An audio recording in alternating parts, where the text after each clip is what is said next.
Good morning, good evening, good night. I believe Dragoon carries for real, and this is my Phantom Knight deck profile for Irish Nationals 2022. I placed 18th out of 128 players with a 5-2 record.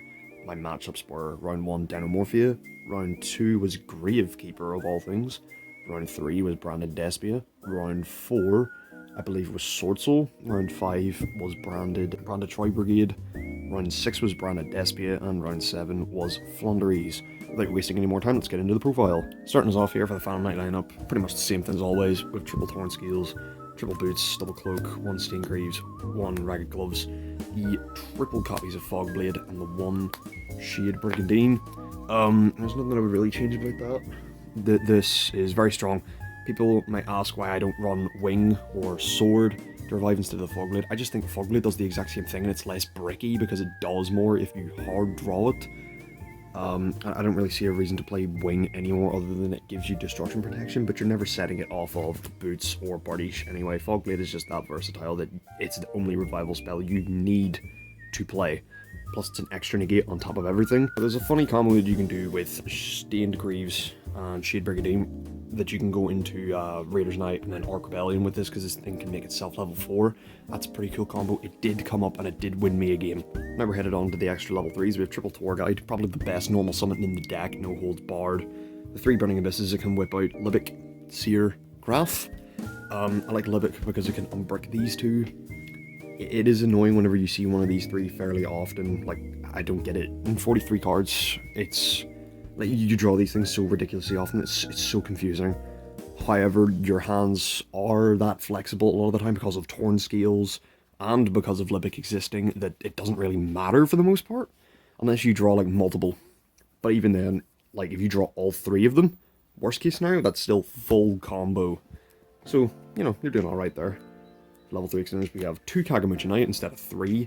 I just like the 2 ratio for all of my level 3 extenders now. For some reason, I've just sort of adapted to like that better. Yeah, speaking of 2 Psychic Tracker, 2 Psychic Wielder, yeah, I don't really have anything else to explain other than I just wanted to put level 3s on the board and go for game. We'll also have the triple E-Telly to whip them all out. 1 Reinforcements of the Army to search any warrior in the deck like Kagamucha Knight or any of the PKs, and 1 Called By because it still exists. This card was a last minute decision. I don't think I ever used it, but it's nice to have. And then for the rest of the cards that fill up the deck, we just play triple Ash Blossom because it hits branded Despia ridiculously well, plus it just hits a lot of rogue decks really easily. Triple Dark Ruler, this card stole me about 2 or 3 rounds by itself. This card's insane. Pairing for like Guardian Chimera or Scythe is still optimal, which is why I still play triple Chalice and triple Imperm. Recently I've been asked about how Imperm collides with Shade Brigandine, and if to cut it, yeah, you can cut Imperm if you want to. It would be a 40 card list after you cut Imperm, but I like Imperm, and worst case scenario, you can discard it or just set it when you go first. Going on to the extra deck, if you watched any of my other deck profiles, it is the exact same, but I'll go over it in more detail, I guess.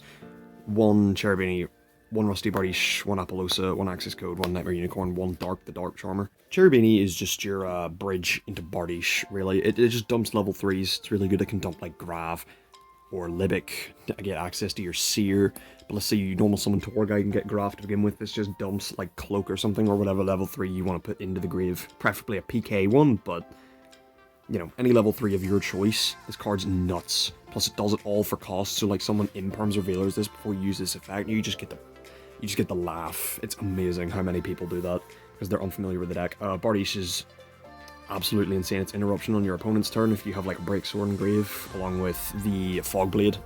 Unbelievable. It also sets up a negate and puts PK in Grave, usually Torn Scales, and sets Blade. But it can also set Shade Brigandine, so that's pretty wild. Appaloosa is one of your end board pieces. Same with Access Code. Appaloosa's for going first, Access Code's for going second. And getting into Access Code, you like to bridge up through Nightmare Unicorn to both spin and give Access Code 3000 attack.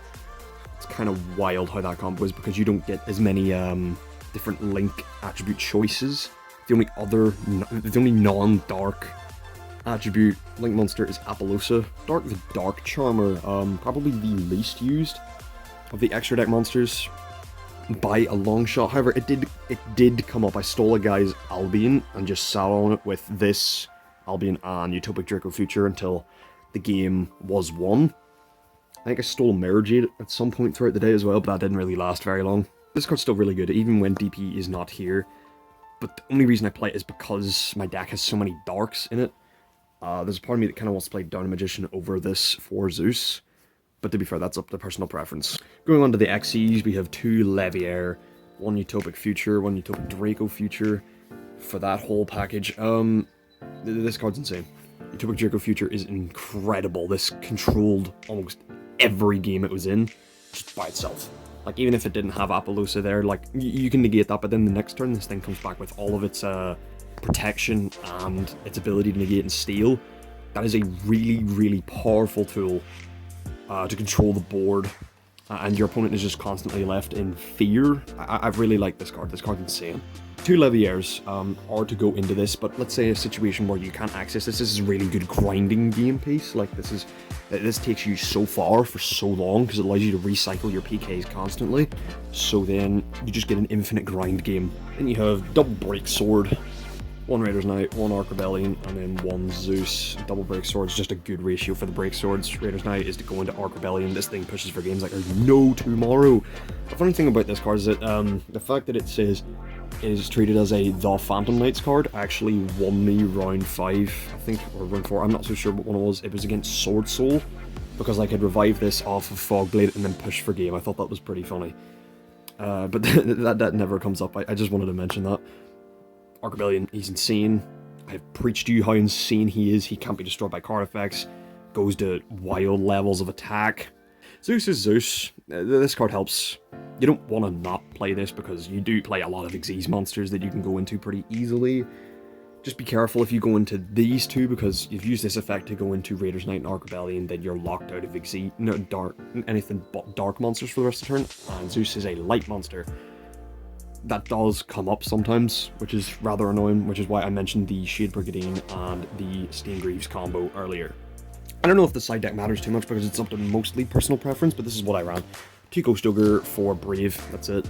3 DD Crow. This was so I could handle the Branded Despia matchup a hell of a lot better. And yes, this did come up, this banished a guy's Albaz whenever I was trying to get it back to use Branded in red. That was very nice. Double Twin Twisters, 1 Harry's Feather Duster, 1 Red Reboot. I played Dynamorphia round 1 and Red Reboot came up against it. However, I did lose that game anyway, and I would have lost it to time because of Red Reboot, which is unfortunate, but it's still a good enough card. I expected to like play a couple of Eldritch matchups. I didn't expect to play like Dynamorphia of all things. But it's still a really good card. However, you could just cut this and play a 3rd Ogre or a different card like Change of Heart, Mind Control, Lightning Storm, something like that, you know. Then we have triple Anti-Spell Fragrance and triple Dimensional Barrier. Dimensional Barrier and Anti-Spell Fragrance, holy shit, they're so good. Anti-Spell Fragrance handles a lot of decks right now. So does D-Barrier. D-Barrier is just like the more generic like way to counter Branded Despia, because it can hit like Sword Soul and Phantom Knight. Funny enough, like it can beat Xyz decks, it can beat fusion decks, it can beat synchro decks, or at least stall them for 1 turn. That's why I played this over non-fusion area. The Dimensional Barrier and Anti-Spell are really good, and I would heavily recommend you playing them as side deck options. So that's it for the deck profile. If you find it helpful, please leave a like. Have a nice day. See you later.